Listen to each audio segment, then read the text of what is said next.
Hello everyone, it's Heather. This is going to be kind of a different video from most of the things that I usually do. I hope that you will stay through the entire video because there is going to be a lot of very important information in here. I am going to divide this video into 3 parts, and the 3 parts of this video are 3 separate but related major family announcements. And to further help organize everything in my own mind, I am further subdividing each of those 3 announcements into 3 parts. First, let me invite you to subscribe to the channel. If you haven't already, please take a moment to click on the subscribe button down below and be sure to click on that notification bell so you don't miss any of my future videos, which I think after watching this, you're definitely going to want to stay tuned. Announcement number 1 involves my oldest son, Andrew, who is 24 years old and currently lives in St. Paul, Minnesota. He went to college in the Twin Cities, graduated from college a couple years ago, and has since been living with 3 of his friends in a house and working in the Twin Cities. We haven't seen him very much because of the pandemic mainly. For basically the past, a long time, probably since he was in high school. Maybe even middle school. Andrew knew what he wanted to do for a career. He wants to be an attorney. So he's very focused on that. And I knew back last fall that he had applied to a number of law schools all over the country. In February, he told me that he had been accepted to 3 law schools, all on the East Coast, 2 in New England and 1 in Florida. In March, at the same time that Megan, Ben, and I went on our trip to Chicago, Andrew and 2 of his friends and roommates flew to Boston to tour and look at 2 of the law schools that he had been accepted to. They had a 4-day trip out there. They did some other things too, but their main purpose was to check out these law schools. When he came back from that trip, Andrew told me he'd had a very positive experience, and he especially was very excited about one of the law schools, which had become his top choice. In April, Andrew made the definite decision to go to that law school that he liked so much in New England, and he paid his deposit. So he is definitely going to be attending that law school in New England, in the northeast part of the country, starting in August. And so very soon, Andrew will be moving there on his own. And he's looking to get a place to live that would start with a lease, starting August 1st. Okay, so that was announcement number 1. Announcement number 2 has to do with me and the other kids. Okay, the first part of this announcement is our plans related to, but kind of also independent of Andrew's plans. We are also planning to move to New England. So that's the big announcement. That's part 1. Part 2 is a little bit of background on me so you understand this a little bit more. I still live in the town where I grew up, and actually where my dad grew up. I graduated from high school in 1990. Between high school graduation and getting my first bachelor's degree, I was, I guess I would say, kind of directionless. I really struggled during that time, and a big part of that is because something major happened right after I started college in the fall of 1990, and that is that my brother, my only sibling, died by suicide. So that obviously had a major impact on my life and my emotional state and my mental health and everything. So in those 7 years, from 1990 to 1997, it took me that long to get my first college degree. I kept changing my mind about things. I didn't have any focus. I didn't really have a specific career in mind. I didn't really know what I wanted to do. I had relationship stuff. And I also had Andrew. Andrew was born in 1996. I went to 3 different colleges during that time. I went to the first college I started with, then I switched to a different university, then I went back to the first college. Then I ended up transferring to the 3rd college, which is where I eventually got my first bachelor's degree. I had started as a theater major and then quickly changed to an art history major. And then at the college I ended up finally getting my degree from, they didn't have an art history major, so I ended up getting a sociology degree with an art history minor. And in between there, I quit school a couple times too and just said, I'm just going to work. And then after I got that degree, I could not figure out what I wanted to do. And I toyed with a couple of different things. I mean, and this might go back before I got the degree too. I very strongly considered joining the Coast Guard.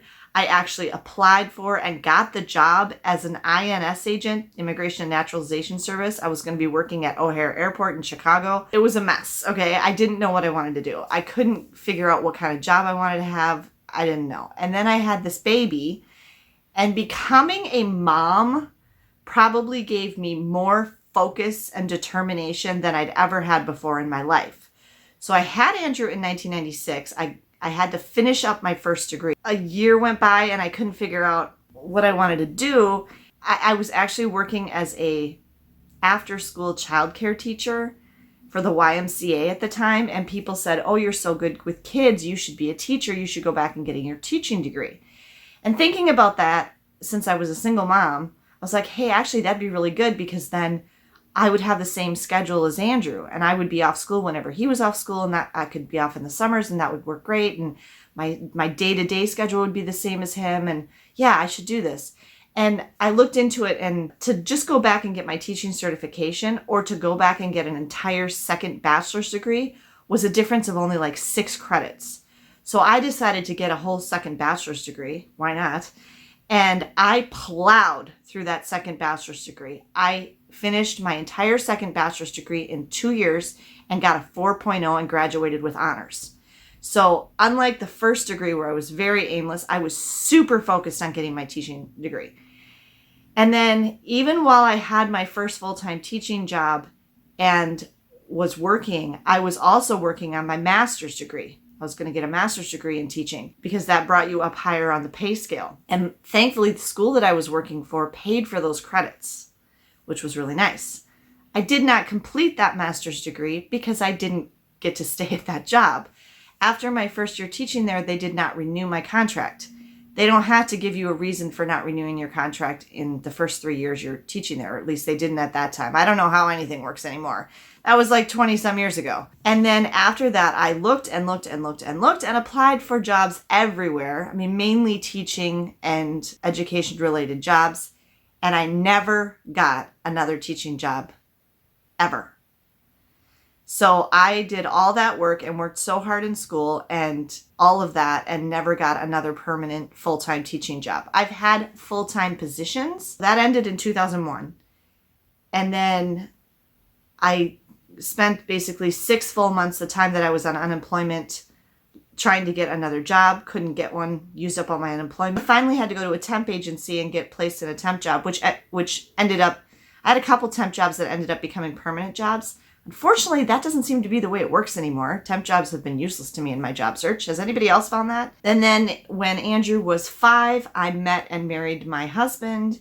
And then when Andrew was 6, we bought this house and moved in here. And I was pregnant with Megan at the time. And then we've lived in this house ever since. My husband left 10 years ago, like abandoned us, literally went to work one day and never came back, and didn't even take his stuff. 3 years after that, he finally filed for divorce. I was basically like in limbo for 3 years. And then I got the kids and the house and the divorce because it was a no-brainer. After having my second child, I quit working because we couldn't afford the cost of daycare. And then I had Ben, and then I was a stay-at-home mom for a while. And then basically my husband kind of left, and I started substitute teaching. I was a substitute teacher for a long time. That ended with the pandemic, and further sealed my fate was my ankle injury, because I wouldn't be able to do that job anymore. Check out this video if you don't know what I'm talking about. But now to back up a little bit, one thing I knew after I got that first degree is that I really didn't want to stay here.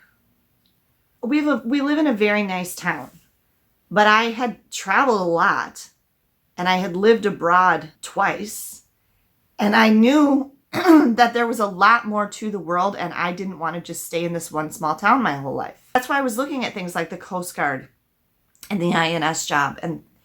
And here's a key one. When Andrew was 4, right before I graduated with my teaching degree, I actually flew to Boston and went to 1 or 2 teaching job fairs out there, because I was very interested even then. so this is 20 years ago, I wanted to move to New England. I wanted to live there. That's where I wanted to go. And I don't know if my love for that area of the country somehow transferred to my son. A lot of, I think, the reason that that part of the country really appeals to us is because we both love Europe so much. And if there's one part of the country that I guess reminds us both of Europe the most, it's that. Andrew even mentioned that about like the streets in Boston when he was there this last time. Also, when you live in that part of the country, you're that much closer to Europe. Because one of the other things I had long considered too was moving to Europe. I had lived there before for short periods, and I would have been very happy to move there permanently. My parents weren't real gung-ho about that, especially after I had kids, but I didn't get any of those jobs that I applied for when I went to those job fairs, and I strongly suspect that the fact that I didn't live in that area probably worked against me. And then about that same time was when Andrew's dad was getting really involved in his life, and he obviously didn't want me taking our son to a different part of the country. And so because of that and getting married and having the other kids and all of that, I just kind of got stuck here. And now because of mainly financial reasons and just everything, I've kind of gotten stuck in this house. And I love our home. I mean, this is the house that all of my kids have grown up in, but it is an 1880 house. It's very old, and it is a maintenance nightmare. And there have been so many things have gone wrong with this house, and it's such a source of stress for me. Instead of being a peaceful oasis, I mean, sometimes it can be that, but it causes me so much stress. I'm so stressed out about this house all the time. There's some things I really love about this house. And this house has been a definite blessing to have this much space and privacy and everything during the pandemic when we've all had to be at home together all the time. That we've had all these different rooms you can go to separate and stuff like that. And the kids can work in different rooms and I can work in a different room and all of that with school and everything. But I really, really want to downsize, and I really want to go back to renting. I want the freedom that comes with renting. And if you don't understand what I mean freedom from all the things that you have to pay for when you own the place. New roof, bats in your attic, plumbing mishaps, replacing the windows, leaks, electrical crap. Name it. I've had to deal with it since I've had to live in this house. Floods in the basement, fires, all of that stuff that you are responsible for when you own a home. I don't want to deal with any of that anymore. I never wanted to deal with any of that stuff from the first place. When we moved into this house, it was my husband's job to deal with all of that. And then he left and left me to deal with it all by myself. I don't want to deal with the lawn care. I don't, just any of that. I want a smaller, more modern, simple home that I am not responsible for all that maintenance stuff, and that I have the freedom, if I'm not happy where I am, when my lease is done in a year, I can just move. Between age 21 and age 31, I moved 8 times in 10 years from different rentals to another. They kept getting nicer because as I was going along and, started making money and things like that. And then when I got married, we lived in a brand new build 3-bedroom townhouse with a 2-car attached garage and 2 bathrooms and laundry on the main floor. And it was fantastic. But my husband wanted to buy a house. So that's a little background on me and why I want to move there. My kids also, more Megan than Ben. Ben is open to it and excited about it. But Megan is really excited about it. I guess the thing is for me and Megan, especially now that Andrew's moving away, there isn't really anything for us here anymore. And especially since the kids have been doing school from home for over a year now, their connections at school that they had and friendships and things have just kind of fallen away. I've never been able to get another job here. I've been trying for 13 years to get a job outside of teaching. Have not been able to get one. We stopped going to church like 5 years ago, so we don't have a church family here anymore. Well, the big thing for us before the pandemic was Megan and I were really involved in theater. But obviously that's all got kind of shut down during the pandemic too, and we wouldn't have been comfortable participating in that. And so that kind of is gone. And so we don't have any connections or support system or anything. It's just us alone living in this house. That's our life. I mean, there's my dad. My dad lives in this town, and I do worry about him a little bit and feel a little bit bad of all of us moving away. I kind of wish we had been able to do it a lot earlier, because I think that might have been easier for him. I don't know. He's a very active guy and involved in a lot of things. But sad as this is, a lot of his friends have passed away now. He's almost 80, and many, if not most, of his closest friends have all died. So I do worry about that a little bit. But his brother still lives in town here and things like that. So, I mean, I'm sure he'll be fine. He's always been fine. He's very independent. But he's like the only thing that would be kind of keeping us here. Okay, the third part of this, sorry. So the first part was the announcement that we're going to move. The second part was the background. The third part is the timing and going forward. Okay, so there's, I guess, three, everything's three. There's three parts of this. One is the house. We kind of need the money from selling the house to move and to get a new place to live. And I know it's a seller's market right now and all that, but this house is not in the best shape right now. And I do not have the time, energy, remember the ankle, skill, or money to fix any of it. And so I'm very, very tempted to just sell it to a professional home seller. And I know that that would mean that I would get much less than I would if I sold it, the normal way. But I just want to get rid of it. I just want to get out of here. And honestly, I'm very strongly considering selling it fully furnished. Or just, I don't think we're going to take 98% of what's in this house with us. This furniture, our furniture's old. Our furniture, a lot of the stuff that's in this house I've had since I got my first apartment when I was 21 years old. And I don't know how we would move it all. I have absolutely no idea how we would move all this stuff. We don't have anyone to help us, and I can't afford movers. So getting out of the house is a major stress and a big obstacle to this. I'm tempted to just walk away from it. I really am. I'm not going to do that, but it'd be nice. Okay, and then along with that is being able to get an apartment. And what I guess would really help with that is if me or Megan or both of us could somehow get a job out there while we're still here. So then we could get an apartment and say, hey, look, we have this money. And also, if we could sell the house, we could pay 6 to 12 months of rent from the money we get from the sale of the house maybe. And then we'd be able to get a place to live that way. I have all these ideas, but the timing of that is tricky because then where do we live in the meantime? The second thing is probably money, because if you've been following me for a while, I don't have a job. I've been trying to grow my YouTube channel for 3 years now to make that a source of income for us. We are making some money off of Ben's YouTube channel, but we're not making any money off of mine yet. I still need more subscribers at the time I'm filming this, at least.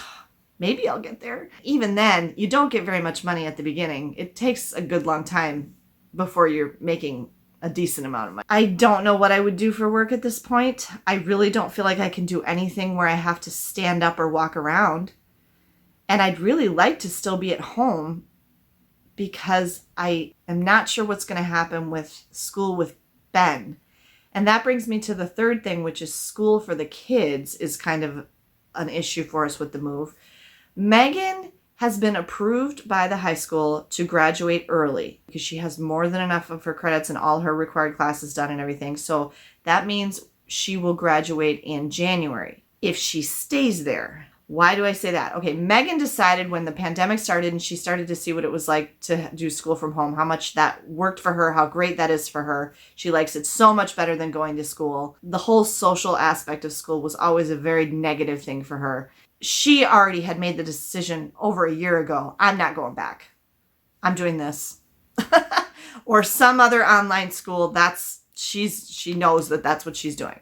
She only needs 4 more credits to graduate from her high school. She actually doesn't even need as many credits as she is going to have at the end of the 2020-2021 school year, because most online high schools don't require as many credits to graduate as the high school here in town does. So she's actually got more than she needs. The high school has confirmed that they are definitely going to have a permanent virtual option going forward for students that want to do that. But they haven't decided what that's going to be. And Megan really wants it to be like it is now, which is a completely independent, self-paced thing. She needs that self-pacing. She wants to be able to decide what she works on each day, when she does it, all of that. If they don't do that, if they don't continue that in the fall, then she doesn't want to stay there.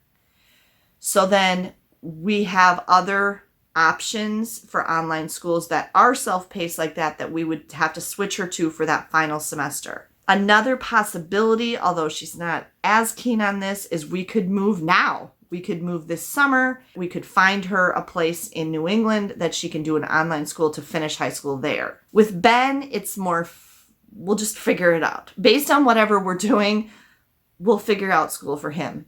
Okay, well, one thing is he's got to get vaccinated. I'm not sending him back to in-person school until he's vaccinated. The second thing is he doesn't want to go to school in person, even if he's vaccinated, if they're still going to be requiring masks to be worn all day and there's still the distancing and all that stuff. So he's probably going to be doing, most likely, school from home all next year too, whether that's online through our current school district or online through something else or me homeschooling him. But no matter what, we've got options for Ben, so I'm not too concerned about that. So that's everything going on with us with moving, and I will definitely keep you posted on the moving thing. I know that was a lot. Thanks for hanging in there with me. Okay, the third announcement. This one breaks my heart a little, but I think I have mentioned, maybe, I don't know. I currently have 3 cruises booked in 2022. I'm going to cancel all those. Okay? There's 3 reasons I'm going to cancel all those. Number 1, here's the 3 parts of the third part. Number 1 is none of them are exactly what I want. There's just something about each of those that I'm not completely happy with. And a lot of that is connected to reason number 2, which is the cruise situation out of the United States is still, and one of those cruises wasn't out of the United States, one of them is in Europe, but who knows if that's going to happen. The situation with cruising is very uncertain. We still don't know when cruising is going to start. We don't know what cruises are actually going to happen. Itineraries are in flux. Ships are, we don't know where the ships are going to be. What are they going to be doing? What cruises are actually going to take place? We don't know any of this. And this is very unsettling for me.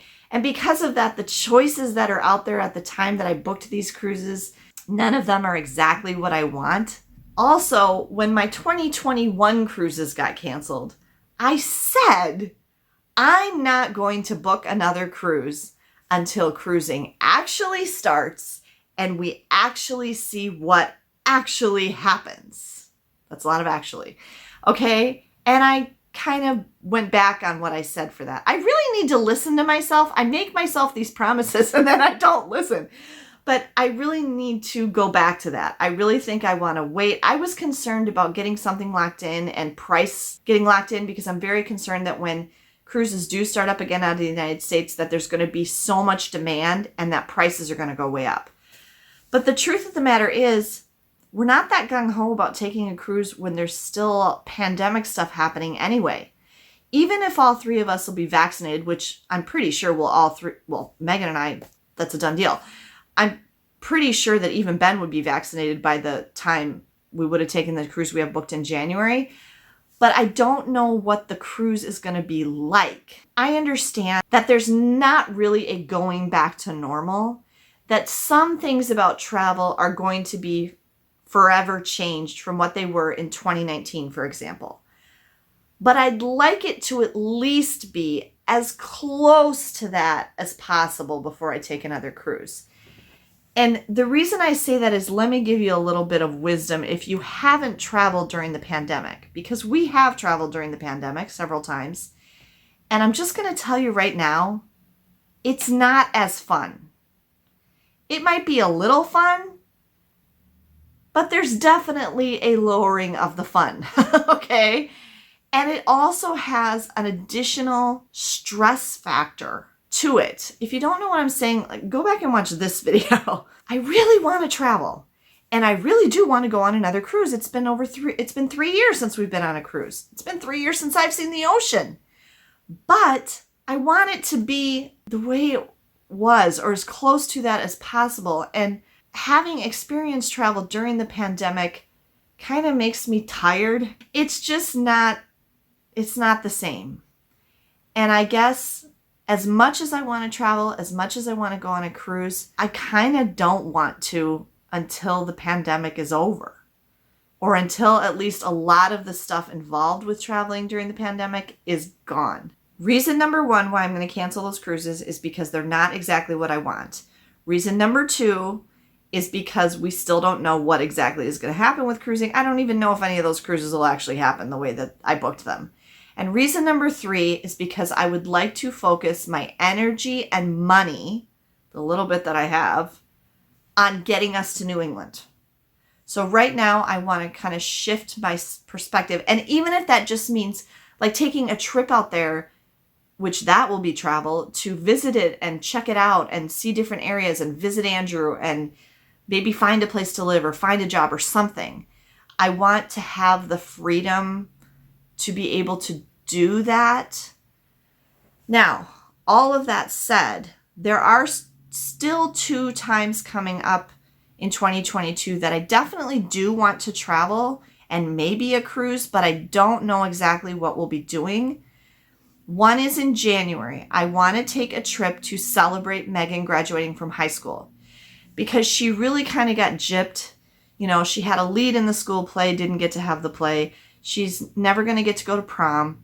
She's not going to have a graduation ceremony. She's not going to have a graduation party. So she's not going to have any of those typical experiences that you would have in your last 2 years of high school.